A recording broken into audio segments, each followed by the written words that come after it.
today's video, ayun na nga, pakita ko sa inyo yung nangyari. O, diba? Super duper late upload na nga ito. So, Christmas order pa to sa atin. So, imagine, umabot na ng 2024. So, ayun na nga.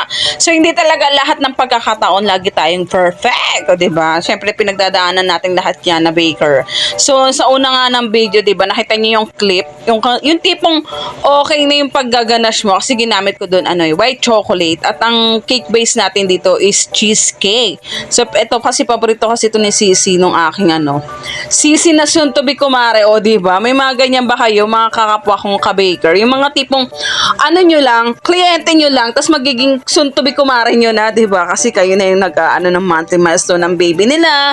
So, napaka-pleasure naman yon para sa akin na isa ako at isang malaking karangalan na maging pangalawang magulang, o diba? Na dating baker lang at magiging pangalawang magulang. So, ayun na nga, going back na nga tayo. Pakita ko lang tong cake na ginawa ko nung Christmas, o diba?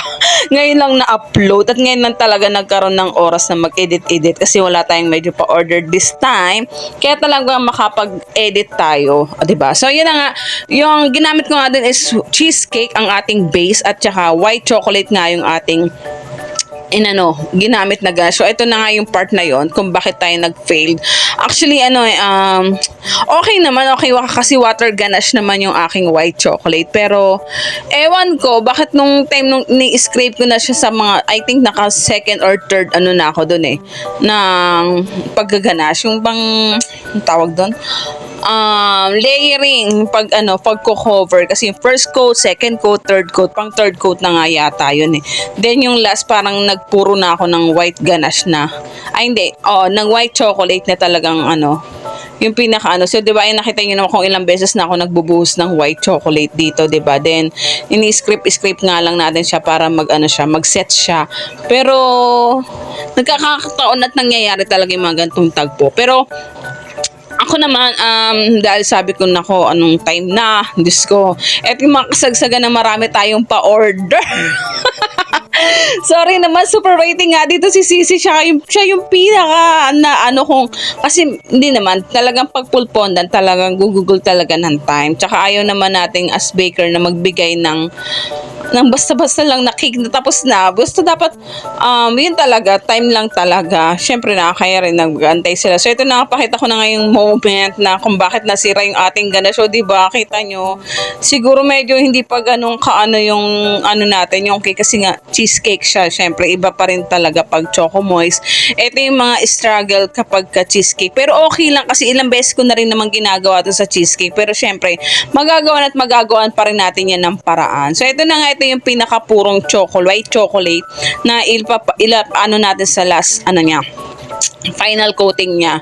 So, ayan ang ginawa ko na lang na paraan para ma-cover up. Pero nakita nyo naman, diba, kahit paano, na-clean up pa rin natin yung mga nag-uka-ukang white chocolate. Diba, diba? Mukha pa bang may chismis yan? Then, kagandahan naman din kasi dito sa design na to is, ayun, di ba? Kung kailan nag-final coat na tayo, saka pala nagaganyan, di ba? Susme, di ba? Talaga nangyayari to. Kung kailang final coating na yun, yung parang puro na, tsaka pag gumanyan. Pero, syempre, gagawin pa rin natin ng paraan yan. Bubuhusan pa rin natin yan ng white chocolate. At tsaka, i-ice natin yan. Hindi pwede na. Kailangan pwede na. Then, syempre, discard din naman dahil tatabunan din naman natin to. At saka kagandahan na nga lang yung design ng cake is para siyang may dalawang cover. Yung may parang drip na snow. Hindi man yan sa picture, diba? So, yun nga lang, kaanohan nga lang talaga. Hindi ko napakita ng buo kung paano ko siya ginawa. Dahil talagang sa tagal ng time at video talaga na to, ubos ang memory ko na to. Naubos talaga kasi prior to this may mga raw na video pa ako na hindi na-edit na talagang nagko-consume sa memory. So, ayan, talagang ginawa natin siya ng paraan na mapakinis natin yung ating white chocolate ganache. Ayan, tsaka talagang syempre, as baker, may diskarte naman dyan. Kung talagang kaya mo ng tapalan yung mga ganyan chismis, yakang-yaka na yan. So, makikita nyo naman sa design, mukha ba siyang naging kulbot or else? Diba? Kasi meron siyang parang snow effect. Ayan, so ito na yung ating mga topper, fondant din siya. Actually, una ko na nga itong ginawa nung umaga pa lang. So, ito na yung ating pagbabalot sa ating cake. Ayan. Ayan. So, super masa lang tayo ng ano. Then, naglalagay lang tayo dyan ng shortening. So, nakita nyo, di ba, medyo bako-bako pa yung ibang side. Pero, okay lang kasi ililikod na lang natin yan. Tsaka, matatabunan din naman siya ng ano, ng fondant. At buti na nga lang din kamo, yung design nito is may second cover na parang nagdidrip na snow. Yung kanyang second layer ng fondant. Kaya talagang, hindi na halata yung kachismisan ng pagiging bako-bako ng ating white choco ganache. Actually, kaya para naman din siyang paraanan. Kaya lang talaga, sorry din kasi medyo minsan nakukulangan na rin tayo ng time kasi kapag inaantay na nila yung cake, yung ganito yung habulin mo yung time of delivery, 'di ba? Lalo na talaga pag fondant medyo matrabaho.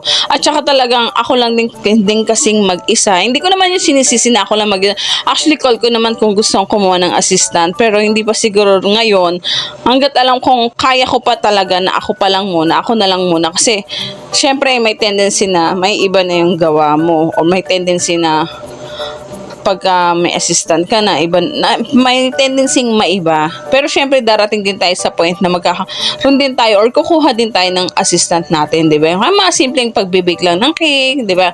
Paghuhugas lang ng mga kailangan, pag-aano ng mga icing, pagpe-prepare, pagkukulay, mga ganon, kahit mga simpleng ganon, talagang malaking bagay yan kapag meron tayong assistant na, di ba? Minsan nga, asawa ko na, yung partner ko na nga lang nagiging assistant ko, taga-abot ng ganyan, taga-ano, di ba?